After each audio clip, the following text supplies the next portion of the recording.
1146. Pada kesempatan kali ini kita akan membahas tentang prosedur perencanaan dan pelaksanaan pembelajaran tematik di MST.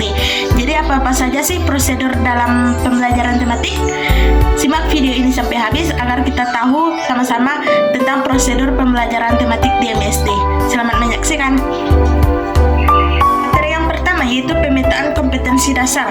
Kegiatan pemetaan ini dilakukan untuk memperoleh gambaran secara menyeluruh dan utuh untuk standar kompetensi dasar dan indikator dari berbagai mata pembelajaran yang dipadukan dalam memilih tema yang dipilih. Kegiatan yang dilakukan adalah 1. Penjabaran standar kompetensi dasar dalam indikator. Terdapat beberapa hal dalam memilih indikator. Pertama, indikator yang dikembangkan harus sesuai dengan karakteristik peserta didik. Yang kedua, indikator yang dikembangkan harus sesuai dengan karakteristik ataupun mata pembelajaran tersebut.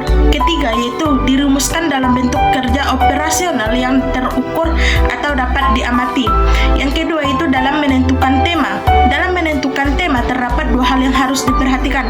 Pertama, mempelajari standar kompetensi dan kompetensi dasar yang terdapat dalam masing-masing mata pembelajaran yang dilanjutkan dengan menentukan tema yang sesuai. Yang kedua yaitu menetapkan terlebih dahulu tema-tema pengikat keterpaduan, dilanjutkan dengan mengidentifikasi kompetensi dasar dari berbagai mata pembelajaran yang cocok dengan tema yang telah ada. Untuk menentukan tema tersebut, guru harus bekerja sama dengan siswa sehingga siswa sesuai dengan minat bacanya. Materi yang kedua yaitu penyusunan silabus dalam pembelajaran tematik. Dari hasil sebelumnya dilakukan berbagai tahap yang digunakan sebagai penyusunan ataupun komponen dalam penyusunan silabus tersendiri. Komponen penyusunan dalam silabus terdiri dari standar kompetensi dasar, indikator, pengalaman belajar, alat dan sumber belajar, dan penilaian. Yang ketiga yaitu penyusunan RPP. Untuk keperluan pelaksanaan pembelajaran, guru perlu menyusun rencana pelaksanaan pembelajaran atau RPP. RPP ini merupakan realisasi yang telah ditetapkan dalam pelaksanaan ataupun penyusunan silabus pembelajaran.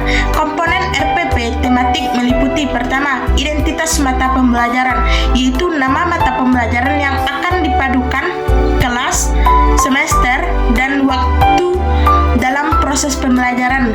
Yang kedua yaitu kompetensi dasar dan indikator yang telah dilaksanakan. Ketiga yaitu materi pokok beserta uraiannya yang perlu dipelajari siswa dalam rangka mencapai kompetensi dasar dan indikator. Yang keempat yaitu strategi pembelajaran.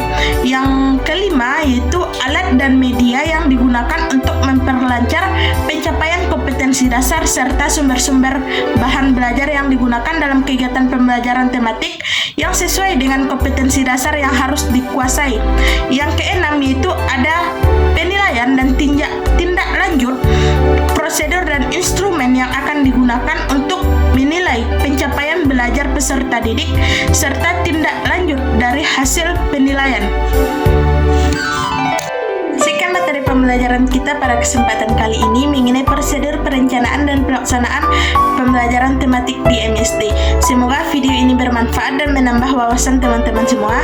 Sampai jumpa di pertemuan selanjutnya. Saya Fitri Handayani. Terima kasih. Wassalamualaikum warahmatullahi wabarakatuh.